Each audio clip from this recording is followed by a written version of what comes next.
Looking left, lofting left, going for the end zone. It is caught for the touchdown. Devontae Smith, first NFL catch. First and goal. Pressure on Hurts. He's in trouble. Still watch the clock rolling. End zone. It is caught.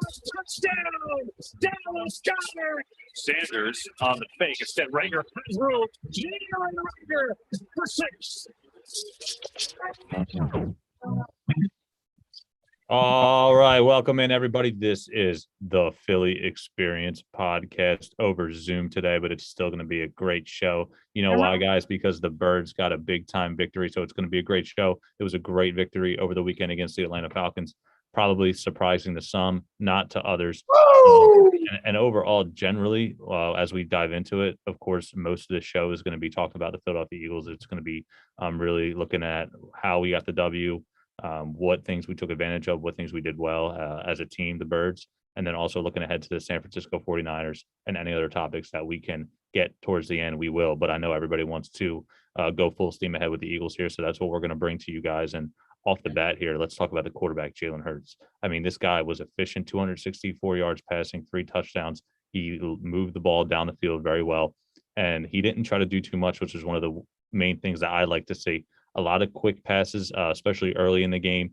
Quez had a couple of quick ones to open, and I like that. I mean, I thought that's what got the Rangers ball do every day. The rushing attempts were great. So for you guys, what stood out most? I mean, was it the defense holding down the fort with only giving up 6 points? Was it the offense and Devontae Smith spreading the ball around, Jalen Rager getting involved, Dallas Goddard, or maybe it was in the trenches, the O-line and D-line really dominating all game long? You know what? First and foremost, I got to get this out the way real quick because I've been fielding phone calls on WIP since the game. And you know what? Now, all of a sudden, people are like, well, it really was only, it was only the Falcons. This win shouldn't mean anything. First off, for all y'all people that feel that way, for all you supposed Eagles fans that feel that way, let me tell you something real quick. Shut the F up for life. That's what y'all can do. All right. How many times have we complained over the years about facing a weak team and coming out of that win with questions? How many times has that happened? We've come out of a win that we were supposed to get. We get the win, but we have questions about why maybe the offense wasn't efficient, or maybe the defense didn't do what they were supposed to do, or maybe there was just too many mistakes. This time, we went up against a weak and downed Atlanta Falcons team. And what did we do? Not only did we win, we dominated, and we dominated convincingly on both sides of the ball. Offense, defense. Max, to answer your question, I was so impressed with everything. The offense and how everything clicked, how the plays just made sense. The RPO, Jalen Hurts' efficiency, the running game. Oh my gosh.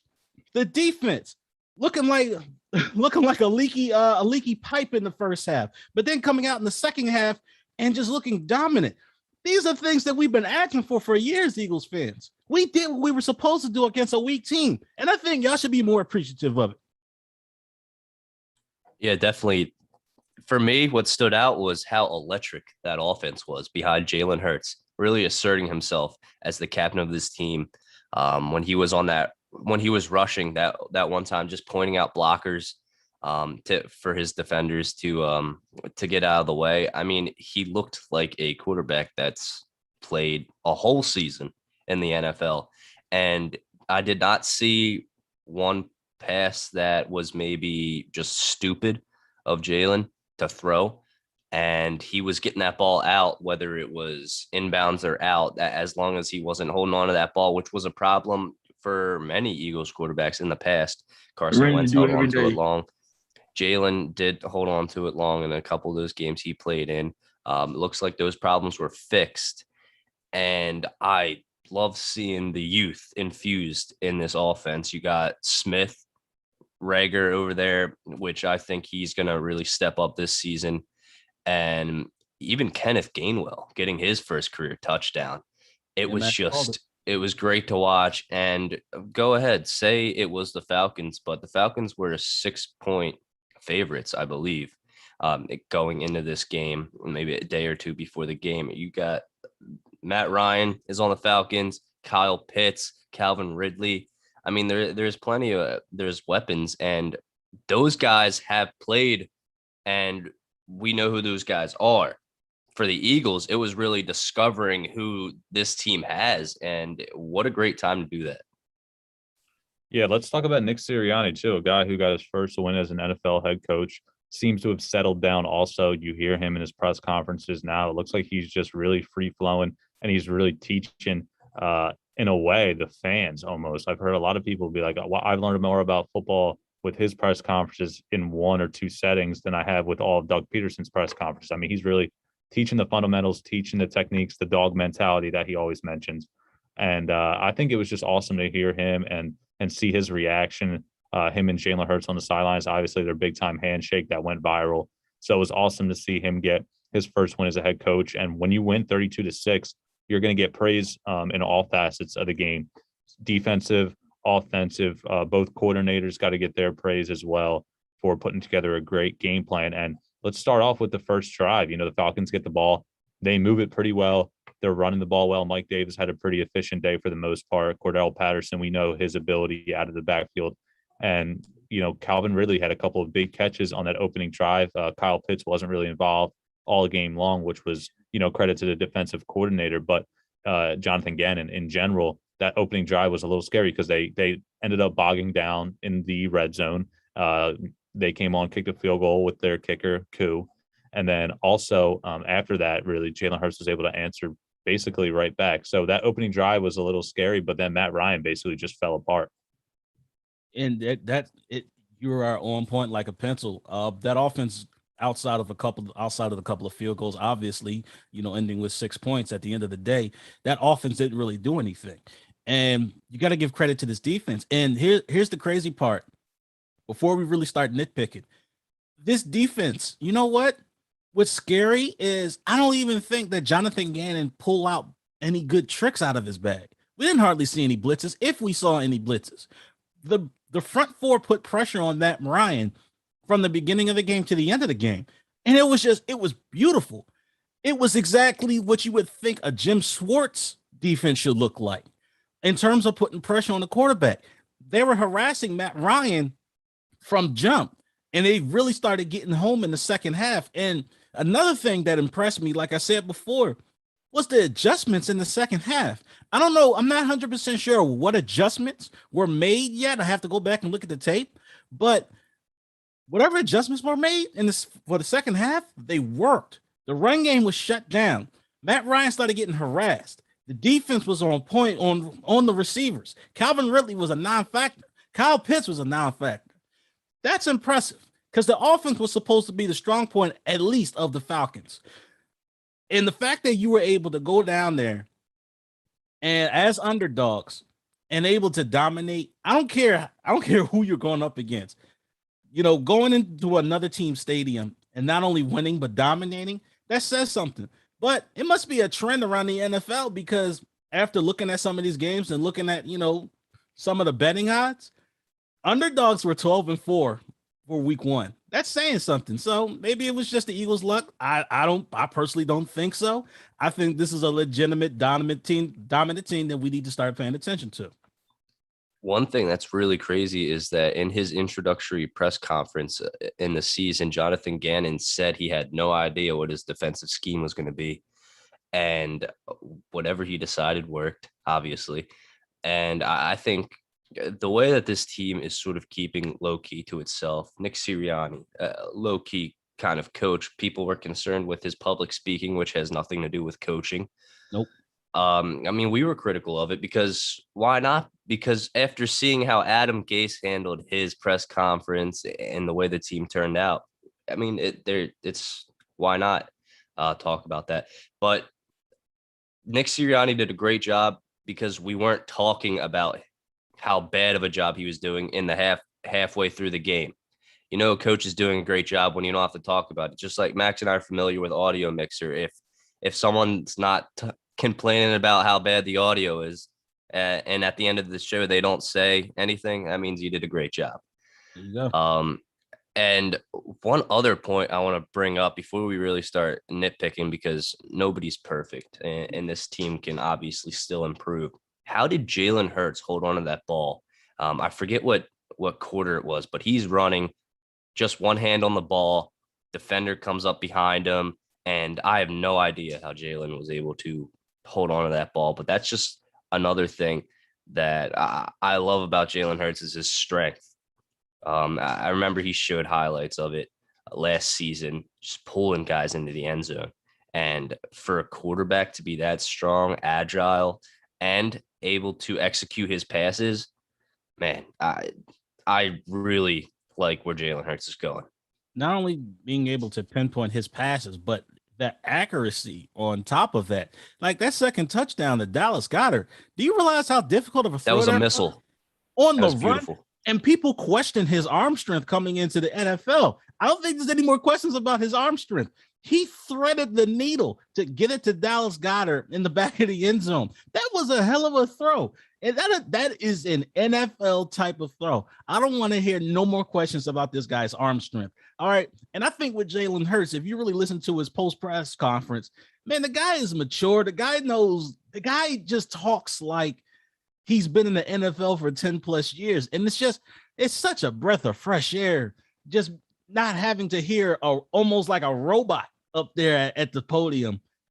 It the maturity that he has, and you obviously seen his growth, the way he was able to grow his game this past Sunday. I mean, it's beautiful. And the way he just talks about how it's a team effort and the dog mentality, that it was infectious, and I think it's going to continue on throughout this entire season. Well, I will say this real fast about the Atlanta Falcons. They're not a good football team. We know that, and people want to make the argument, right, that it's the Atlanta Falcons. They're poor. The Eagles are going to have a much tougher test when they fly home and play the Niners this upcoming Sunday. So when you look at the overall defense of the Atlanta Falcons, they really struggled, especially in the trenches. You have Jordan Mailata, who just signed that new extension basically a day or two after we had our last show, so we didn't really get to talk about that too much. But he really, for me, showed that he deserved that contract in the first game. I mean, he played really, really well. Jason Kelce looks like he's still got some gas left in the tank. And it's great to see Lane Johnson and Brandon Brooks come through game one on the healthy end of things. So when you flip the script and talk about the defensive line, Fletcher Cox really didn't have to do that much. I don't even think he was marked in the stat sheet with a tackle or a sack or anything. But you have Hargrave, who played really well and got pressure. Brandon Graham, to me, looked 2 or 3 years younger. I mean, he was moving pretty well. And hopefully that's something he's able to sustain as this 17-game schedule unfolds in front of us.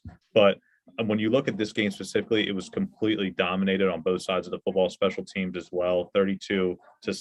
Hurts really spread the ball around. Goddard got involved. Rager didn't really get involved too much as far as on the scoreboard until late in the game. And Jordan Mailata, again, another thing that went viral was his block on that safety. I mean, he really wiped him out and gave Rager that opportunity to fly right to the end zone.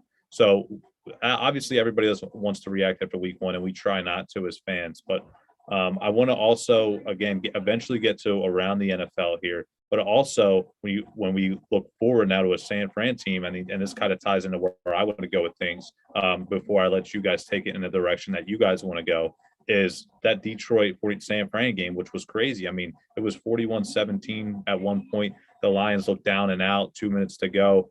They were able to get an onside kick return. Deebo Samuel fumbles. I mean, things just really spiraled out of control. So that is something I really want to look forward to this weekend, because I think the line opens at 3.5 in favor of the 49ers on the road, which is pretty close. I think people before the season started who didn't see that Falcons game would have said, wow, on paper, the Niners come to Philly and probably blow that team out of the water. But what we just saw from the Detroit Lions and Jared Goff, who took a lot of, I wouldn't say criticism, but people were skeptical about his talents leaving LA. How would he do in a crapshoot like Detroit the past few years? And looks like he stepped back and tried to make stepped up and tried to make a comeback in that game. So a lot of stuff happened around the NFL this weekend.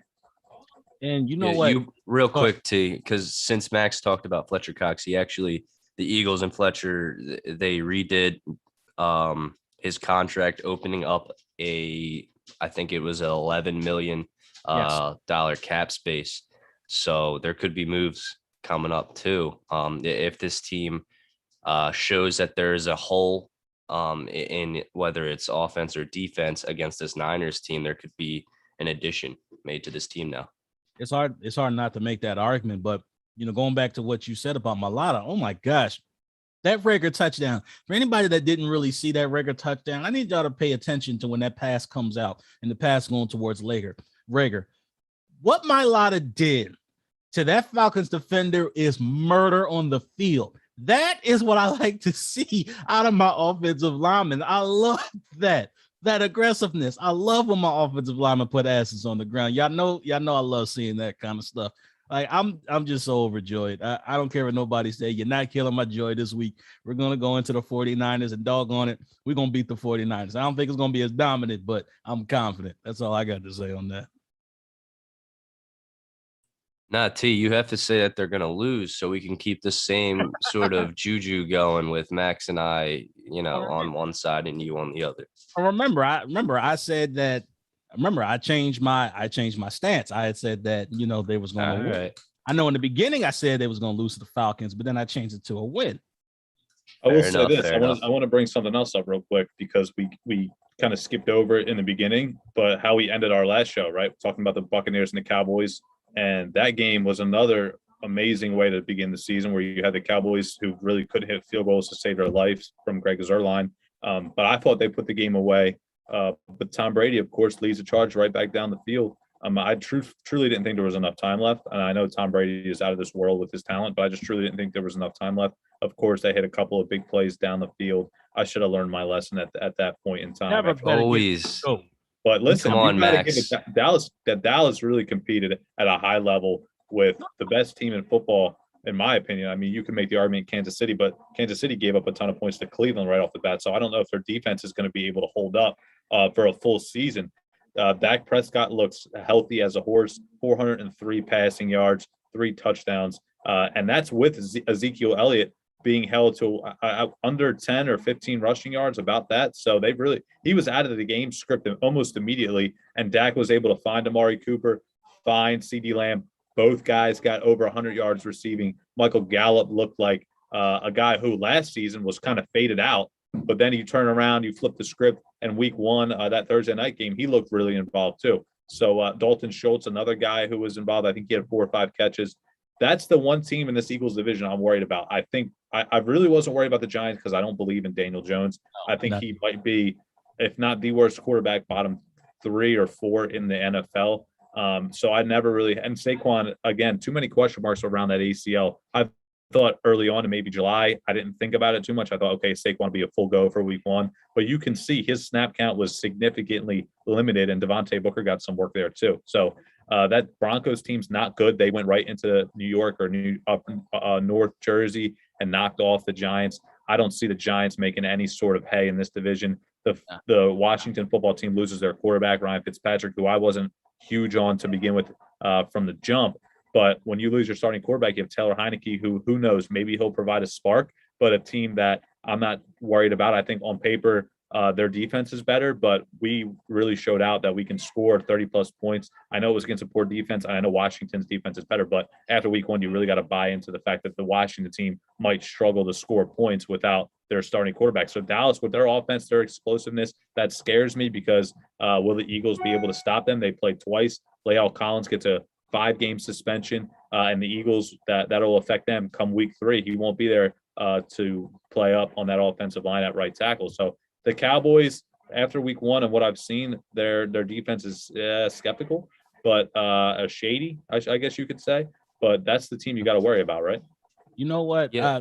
Going on the Washington football team always said that their defense was going to have to carry them and that their offense was really going to be, the iffy factor, even with Ryan Fitzpatrick at quarterback.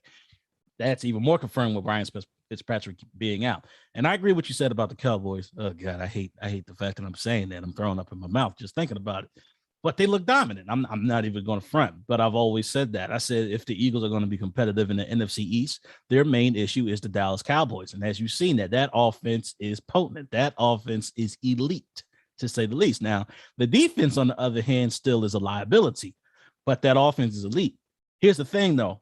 I seen one kink in the armor, and I texted you guys about that. I seen one kink in the armor when it comes to the Cowboys, and it's not Zeke's running ability because that's been on the decline for the past couple of seasons now. I don't know if it's just me, fellas, and y'all can debate this once I say this. Dak looks slower to me. Is it just me, or did Dak Prescott look slower? He did look slower, too, in my opinion. I thought him escaping the pocket. I don't know if it was him physically being slower or if he was just so hesitant to really run, because I thought he had 3 or 4 opportunities where it looked like he could have ran for 10, 15, maybe even 20 yards down the sideline, escaping the pocket. And he simply just either threw the ball away or kept running towards the sideline to try to extend the play and find somebody. So maybe he's just not comfortable yet with that ankle injury. I'll tell you, I'll tell you why he was slow. Max just mentioned it, the ankle injury, and also he wasn't able to play in preseason, didn't practice a lot. So this didn't come as a surprise to me, but what did come as a surprise was how the Cowboys kept in with the Bucs. And Max went over the division, and just to highlight it more, this Fitzpatrick injury, it's going to change the entire division, because a lot of people liked Washington winning the division. And with this injury that Fitzpatrick has, it's a hip flexor. That's the same injury that Tua had last year in Miami. And now whether Heineke, I don't know. Some people say they're more scared of Heineke because it's sort of unknown still in a way, which is weird to say. I don't know if I'm on that boat. No. But you have the Giants who, okay, I'm just going to name things going against each team. The Giants, Daniel Jones. This is a contract year and he does need to prove himself, but I mean, just interceptions and it's just fumbles. It's just all the time with him. And you have the Cowboys, as we mentioned, Collins out for 5 games. That's very important because although the Cowboys did stick in with the Bucs, now they're without their tackle. And that's very important for a guy recovering from an injury back there, still getting used to back into the rhythm of an NFL game in Dak Prescott. And the Eagles, what's going against them or what's going for them is how Jalen Hurts plays and performs. Now, he was on the Falcons game, but when he's off, how important is that going to be? Obviously, he's the quarterback, but some teams are able to get past that, plug in a second string quarterback. We have Gardner Minshew and Joe Flacco. I'm leaning more towards Gardner Minshew as becoming that second string over Joe Flacco. But we have yet to see how he's going to play. And the weapons, can they continue to stay hot for the Eagles? And, you know, just those things going against the team. But I think that this team, it's going to be, for me, it's going to be the Cowboys and Eagles battling it out like it usually is for the division. And just real quick, how refreshing was it, guys, to have a number 1 wide receiver constantly getting open and getting the ball in his hands? Is it just me? It was very refreshing. Your number 1 wide receiver, Devontae Smith, constantly getting open, getting the ball multiple times. To me, it was just it's refreshing. I knew that it wasn't going to be a problem with his weight. And again, people will make the argument, it was only 1 game. Like he can get blown up in game 2, but that never was a factor for me. I mean, this guy is just out of this world talented. His route running, his speed, the ability to catch basically anything that's thrown his way. I mean, this guy's going to be a legit wide receiver 1 in this league. Now, does he have the size like a Julio Jones when he was younger and guys like that? Will he ever be a DeAndre Hopkins or, you know, a Justin Jefferson like we saw this year? I mean, with the Jefferson comparison, I mean, they're not built the same way, but maybe Devontae Smith can get to maybe that sort of production. Last year, when you look at Justin Jefferson and Adam Thielen, who I think missed a few games, that was just Jefferson getting peppered with targets. So as long as we're able to spread the ball around as a team with the Eagles and having Jalen Reagor involved, because watching that game week 1, it looked like they had a game plan for Jalen Reagor to be able to get him involved. I think he had 5-6 catches, which is what you like to see. And it's like last year, it's almost like they didn't know how to use him with Doug Peterson's scheme. So it was great to see that. But when you look at Jalen Hurts, the only thing that I think after week 1, because the better he plays and the better he looks in training camp, and now obviously after week 1, it's just that in the back of my mind that just keeps bothering me is watching him at Alabama struggle. And I'm hoping that he's one of these guys that can really mature. Obviously, he's gotten older. He's gotten more football under his belt. He's worked with NFL coaches, with the best of the best in the whole world. That's why they're NFL coaches. And he can really, hopefully one of the coaches, 2 of the coaches can take him under his wing and really groom him, because it's scary. He was just such a heavy runner at Alabama. And then obviously Tua takes over. He transfers to Oklahoma. And that's kind of where he broke through Lincoln Riley, the best quarterback mind or one of the best quarterback minds in the whole world, be able to really help Jalen Hurts, I think, just improve his passing ability, because that's what his weakness was at Alabama. That's ultimately why he was taken out in favor of Tua, because he couldn't throw the football. What we saw at Oklahoma and what we've seen through his short Eagles tenure, I have more hope, more faith and confidence in him moving forward. And that's just going to continue to grow. Now, does that mean he has to go out there and win every single game of his career? No, it's just not going to happen. But if he has stat lines like he just did, 264, 3 touchdowns, is he able to stay elusive, scramble out of the pocket, be able to extend plays, run? Another thing, and I don't have the number off the top of my head. Maybe you guys could help me out. His amount of rushes. I don't know how many times he full on rushed and took off, but I don't think it was too many. And that's something that I really like to see. There wasn't a ton of times where I saw him running out of the pocket. I mean, there was somewhere he needed to, but you don't want your quarterback taking a ton of hits. And that's something that I just want to, kind of veer away from. Try to forget about that pass to Alabama. Focus on the guy now, the talent now. And if he can just continue to improve and look strong and accurate like he did, I think accuracy was huge. That touch pass he had down the sideline for the touchdown to Devontae Smith, he had just the right amount of air under that ball. I mean, that was a real pretty pass.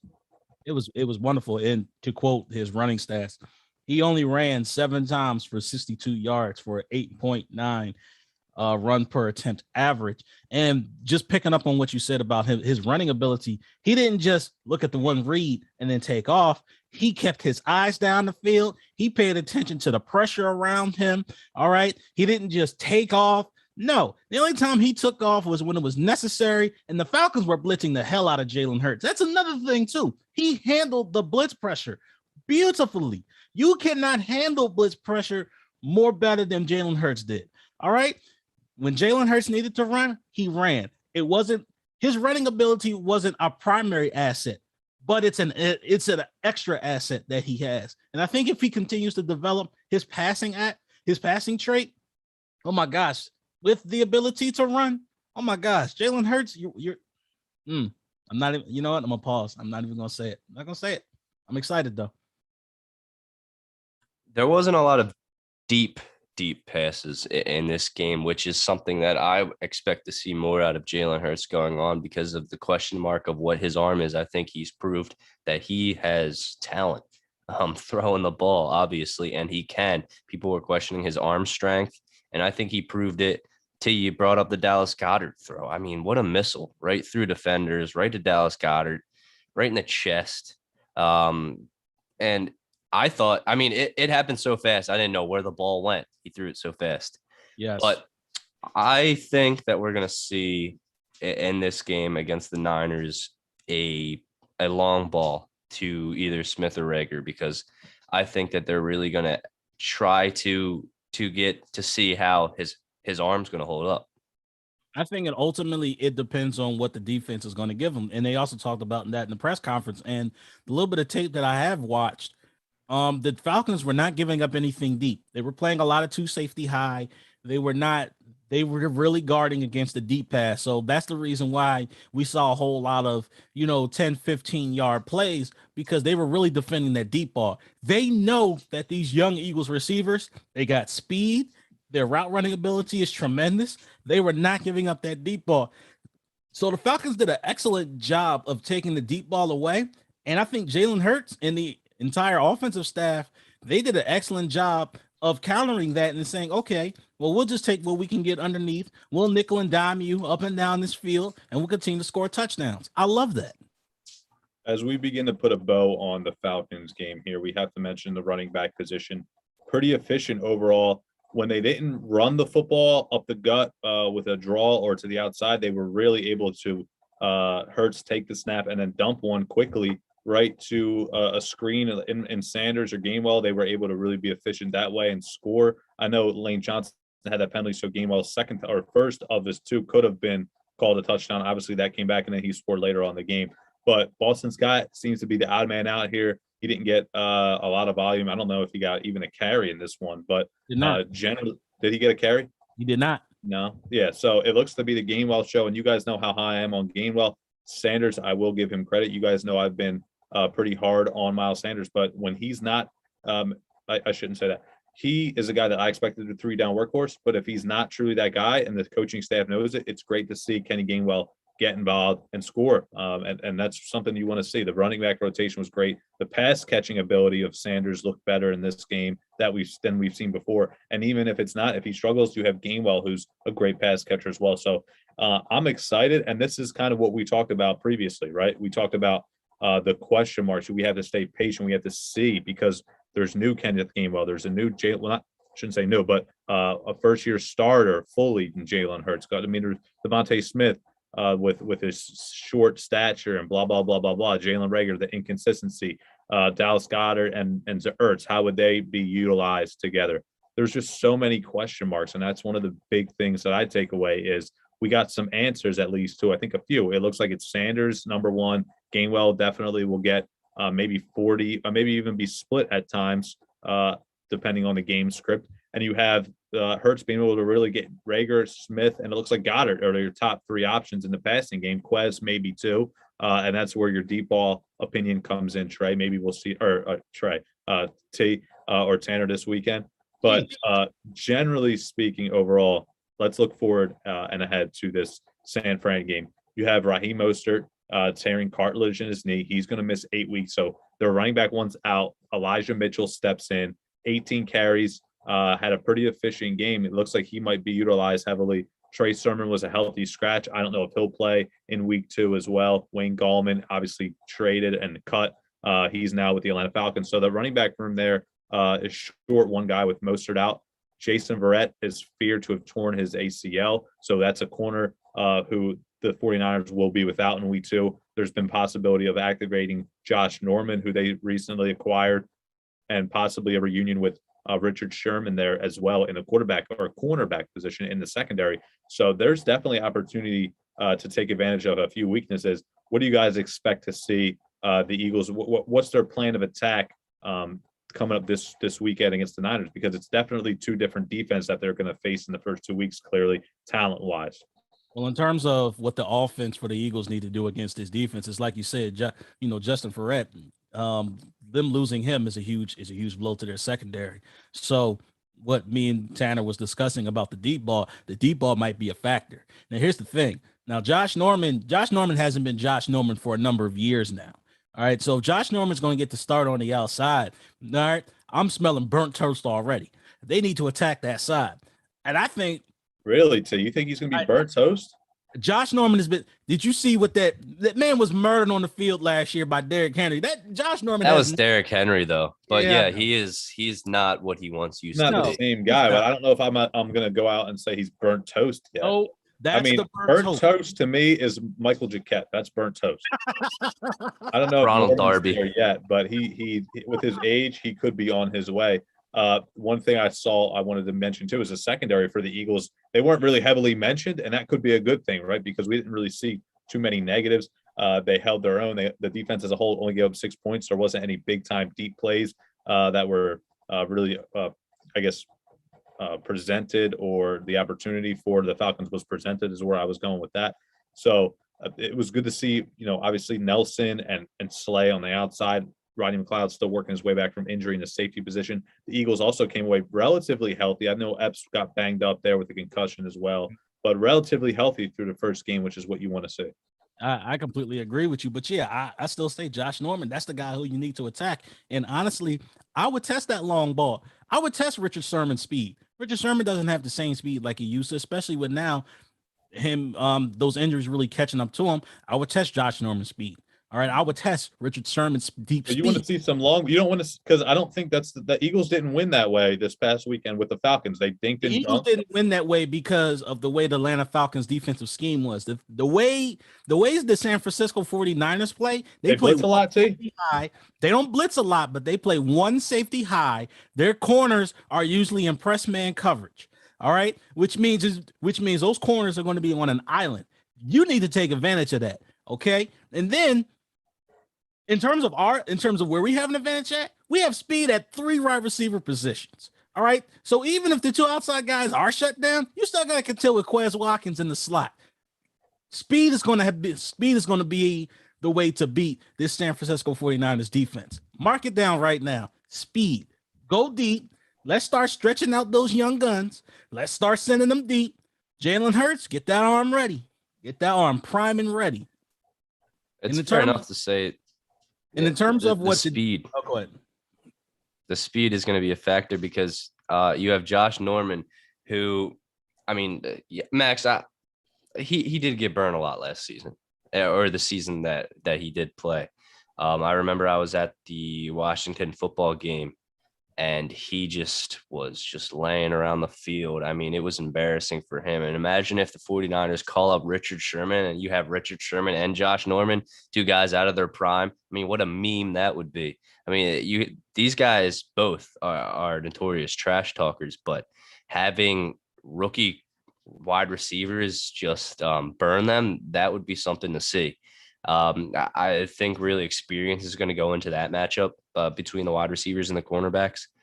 But like I keep saying, I mean, Jalen Hurts is going to test out the arm in this game. That's just what I think is going to happen. And people are bringing up how the Eagles just beat the Falcons and it's just the Falcons. The 49ers almost lost to the Lions and they barely won. I mean, this is like the same thing. And then they're coming into this matchup banged up. I think this is going to be a closer game, obviously. But what are they 3-point favorites going into this game now? They are 3-point favorites the last time I checked. I'll check again as you're talking. I guess that's a fair enough line. But I mean, if I'm Vegas, maybe I would lean more towards the Eagles in this matchup, just going on how the 49ers performed week 1 and adding the injuries into it. Jimmy Garoppolo, as we know, not a talented quarterback T, right? Yeah, real quick. So the line started off at -4 for San Francisco. It's moved a couple of places. It's moved to -3.5, but a lot of places it's still -4. So, it's still going 50-50. Listen, they took advantage of Matt Ryan's, immobility. And now you might not. Garoppolo's obviously younger, a little bit more elusive, but at the end of the day, still not any world beater by any means. And I think that's where the Eagles really need to attack. Their defensive line seems to be, in my opinion, on paper, and also after week 1, really dominated the trenches. I think they need to put pressure on Garoppolo. You might see a little bit of Trey Lance sprinkled in there as well. Trey Lance actually threw a touchdown pass, I believe, in week 1 as well. So it's going to be interesting to see how much they utilize Trey Lance. Justin Fields with the Bears was also utilized partially too. So I don't know, obviously 2 different teams, but similar styles of play as far as how they utilize both of their first round quarterbacks. So Jimmy Garoppolo, I don't think he's going to beat you. You really have to lock in on George Kittle. He's their number 1 weapon, and you faced a good tight end in Kyle Pitts. So hopefully that game script can be played similarly because of the fact that you just locked down Kyle Pitts. Now you got to go out there and hopefully try to lock down Kittle, who's a better player, but same kind of game script.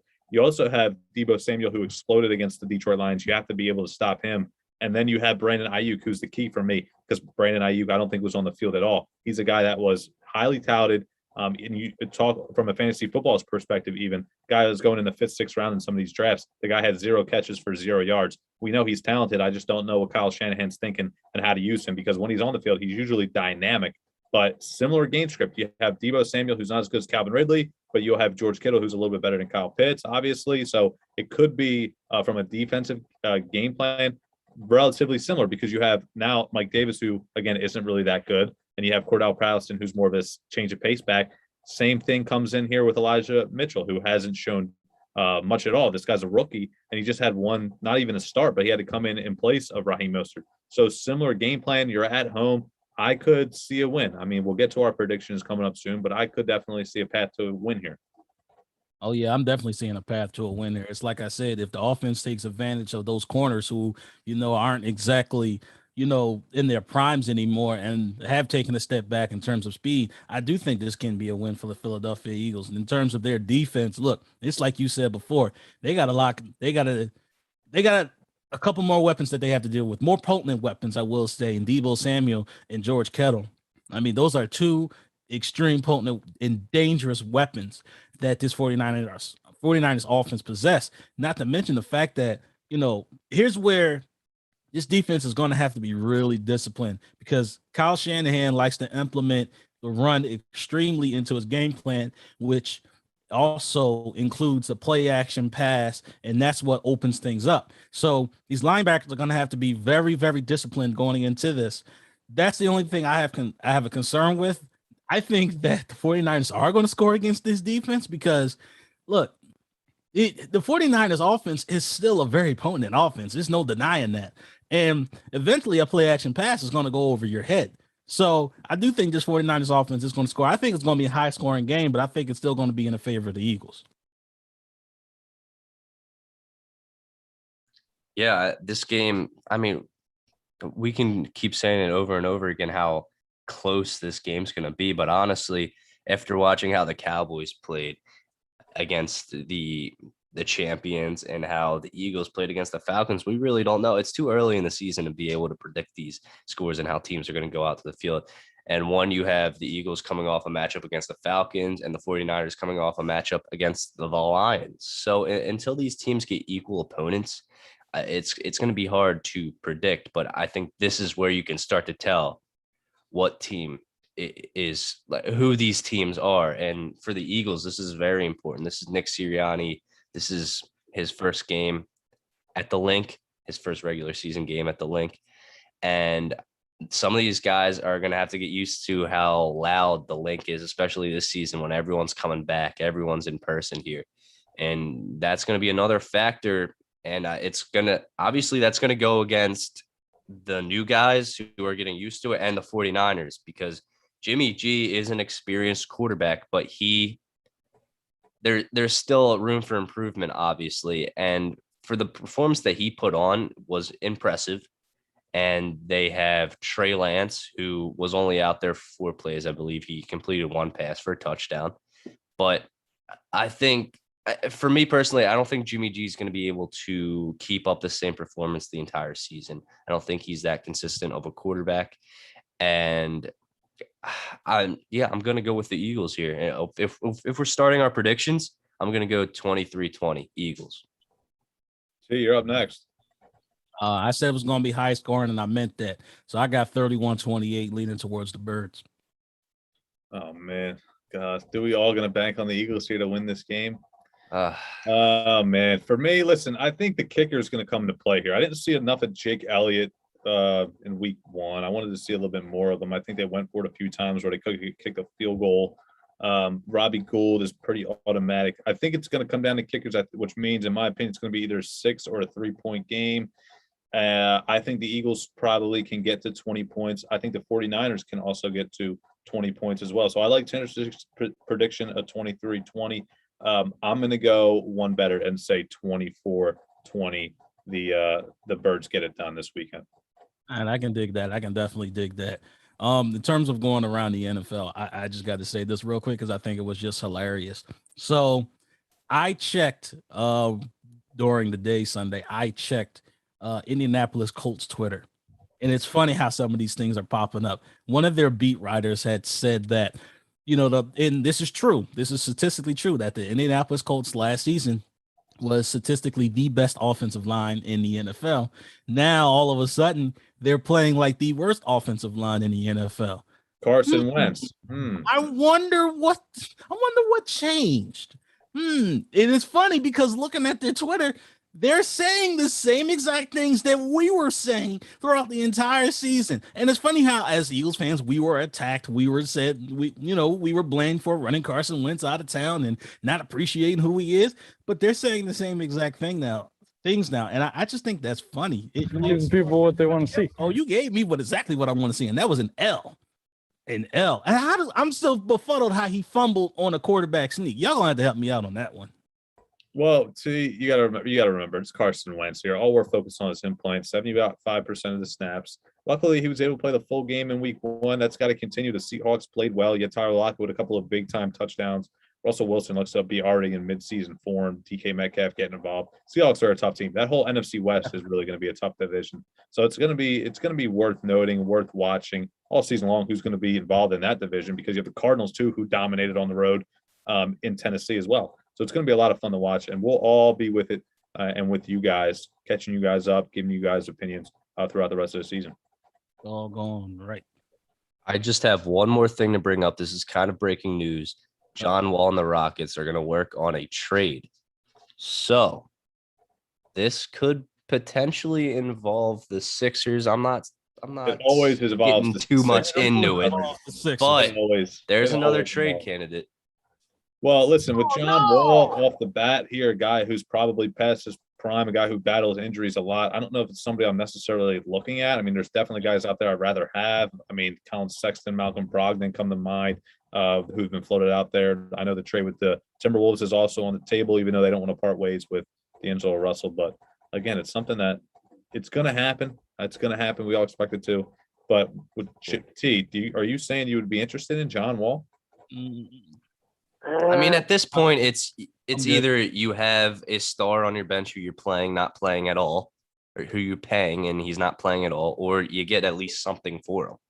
I would hope to get more than John Wall in a trade, though. I mean, there's got to be some other assets. I mean, we're talking about picks too, obviously. Yeah, assets added to it. A bench piece, maybe. I mean, I know they don't have a lot in Houston right now, but Christian Wood back would be awesome. Can we get Christian Wood? I mean, that dude was a beast last year. My thing is, where would Christian Wood play at? Doesn't Christian Wood play the power forward position? Yeah, but you can always move Toby to the. I mean, Christian Wood is a summer league player into an NBA, not a star yet, but he's got a high ceiling, athletic ability, and he can score too. So he's almost like a Paul Reed, only a lot more mature at this point in his career and a lot better, but the same kind of skill set. So it'd be interesting to see. I know we got to get to the Phillies here real quick.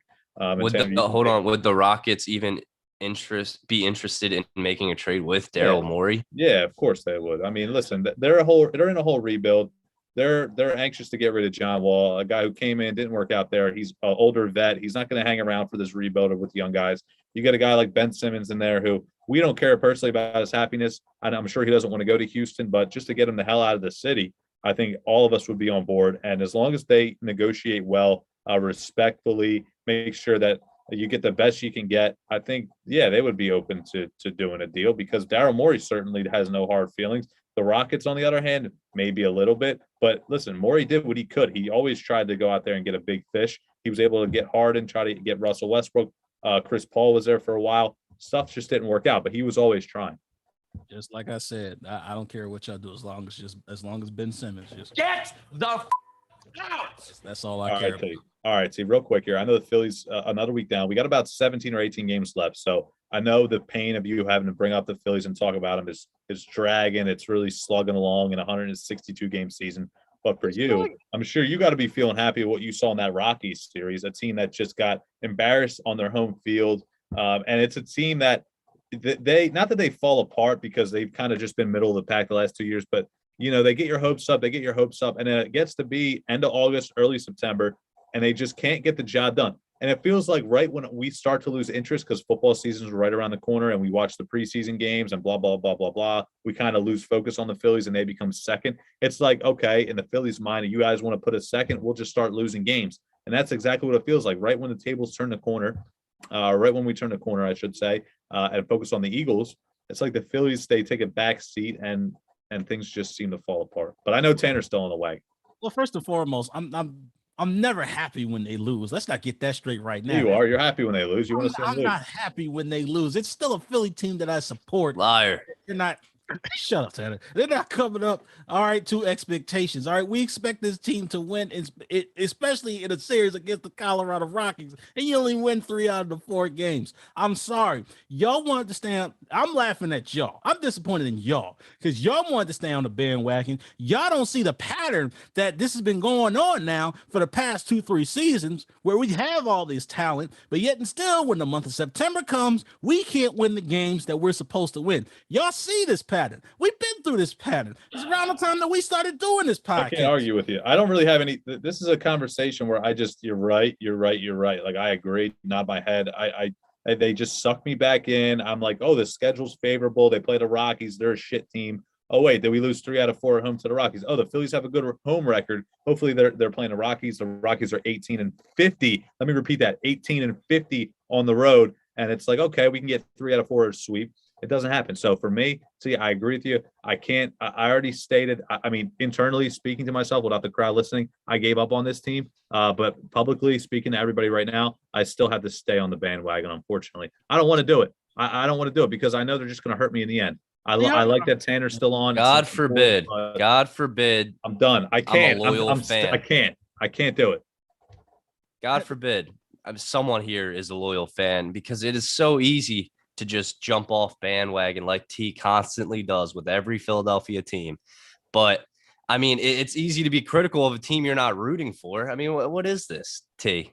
T, come on. I mean, if the Phillies make the playoffs, you're over there in your room jumping around, running circles around your bed. T. Rockies, Tanner. It's the Rockies. I understand, but if we frustration. see how the Braves play against the Rockies, if the Braves don't get a sweep, the Phillies still have hope here, and the Braves still have the Giants and the Padres. We're just 4.5 games back here. I don't understand all this negativity. This late, though, because why aren't you used to it? Why aren't you used to it? This team is playing better than they have played in the last couple seasons. Hey, Tanner, you know what I'm used to? You know what I'm used to with the Phillies now? Jumping bandwagons. Yes, T, I know what you're used to. Losing, okay? I'm sick and tired of giving my hopes up year in and year out, thinking that this team is going to do what they're supposed to do, beat the teams that they're supposed to. They have not done it in the past seasons, and it's happening now. And if y'all want to be on the bandwagon until it crashes out, then guess what? Y'all gonna crash out. I'm good.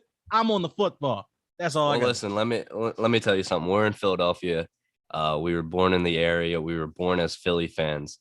I mean, where else are you going to go, T? What other, like, what are you going to root for the Giants now because they made the playoffs, T? You probably would, T. Oh, come because on. That's just who you are. That's not who I am, and you know it. I think 4.5 out of the division, it's going to be extremely hard to win this division because there's only 17 games left. 4.5 is a lot at this point in the season.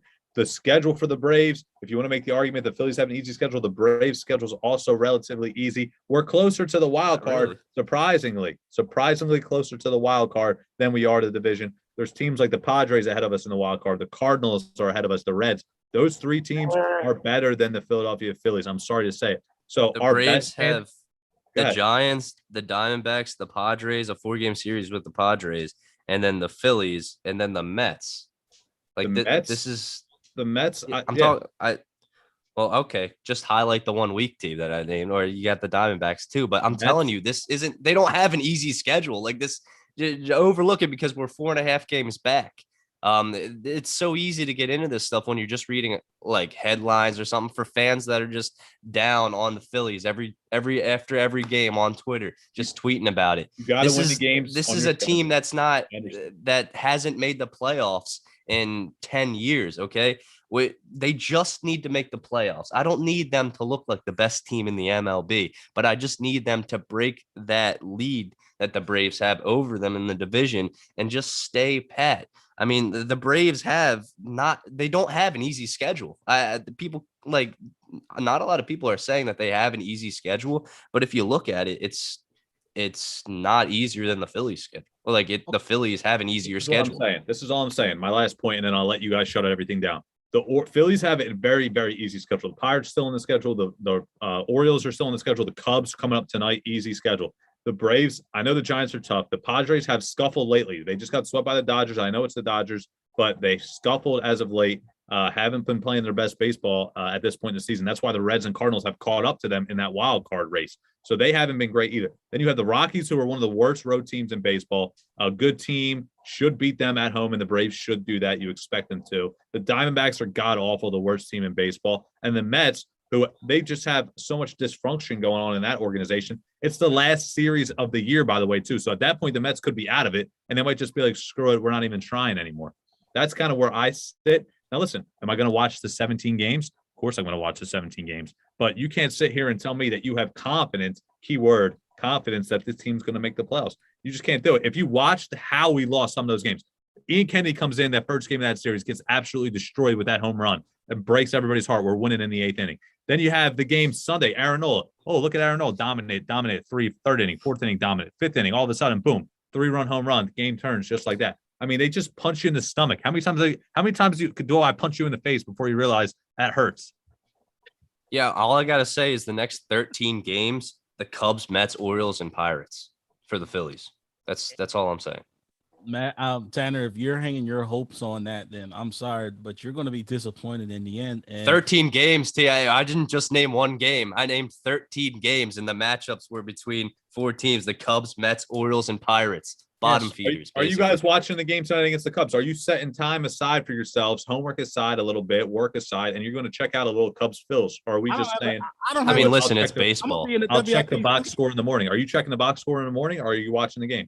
I don't have a choice. Listen, it's baseball. Who watches an entire baseball game anymore? I'll turn it on the first inning, check back in the 5th, and watch the last 2 innings. But I'm unfortunate. I got to watch the entire game. So unfortunately, all right, Tay, fair enough. But look, I'm sorry, Tanner. I'm sorry that you feel this way, and I'm sorry that you have this blind faith. But T, your Cowboys shirt under the Eagles shirt showing a little bit. Tuck it in. What do you mean? Cowboys I got nothing to do with this, man. We're talking Philly shit. You know what? Oh, we're talking bandwagon. That's what we were talking. More importantly, Bryce Harper MVP. That's all I'll say. Yeah, an MVP with no playoff appearance. Yeah, real nice. Anyway, you guys miss any of this episode, you can always go to philly-experience.simplecast.com. Available on all major downloadable platforms: Apple Podcasts, Google Podcasts, Spotify, the entire shabazz. At least it looks like we have one team to look forward to. Unlike the Phillies. Just saying. Phillies playoffs. Book it. And that's ludicrous. It's ridiculous. Piece of Swiss cheese. What? Bunch of low lifes.